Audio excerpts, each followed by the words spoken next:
अभी भाई आपने बताया कि वेदव्यास जी हस्तिनापुर के वंश को आगे बढ़ाया, जबकि वेदव्यास जी हस्तिनापुर के कोई राजकुमार तो थे नहीं, तो उन्होंने वंश को आगे कैसे बढ़ाया? फिर बताता हूं। कहानी कुछ ऐसी है कि देवी सत्यवती और शांतनु के दो पुत्र पैदा हुए।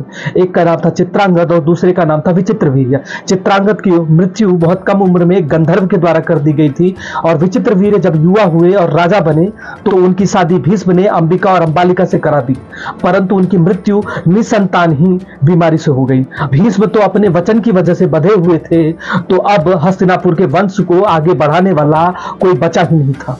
हस्तिनापुर का वंश यहीं खत्म ना हो जाए, ये सोच करके देवी सत्यवती अपने और ऋषि पराशर से जन्मे अपने पहले पुत्र वेदव्यास को हस्तिनापुर बुलाया और उनसे आग्रह किया कि वो अपने तेज से हस्तिनापुर के वंश को आगे बढ़ाएं।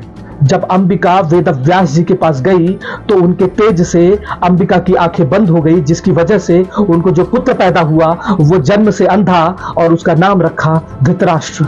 जब अंबालिका वेदव्यास जी के पास गई तो वेदव्यास जी के तेज से अंबालिका का पूरा शरीर पीला पड़ गया, जिसकी वजह से उनको जन्म से रोगी पुत्र पैदा हुए, जिनका नाम रखा पांडु। जब देवी सत्यवती को यह बात पता चली कि जन्म लेने वाले बच्चे सारे अपंग हैं, तो उन्होंने एक बार फिर से अंबिका और अंबालिका से वेदव्यास के सामने जाने को कहा, परंतु दोनों रानियां वेदव्यास जी के तेज से इतना भयभीत हो गई थी तो उनके सामने जाने का साहस नहीं जुटा पाई। उन्होंने अपनी एक दासी को वेदव्यास जी के सामने भेज दिया।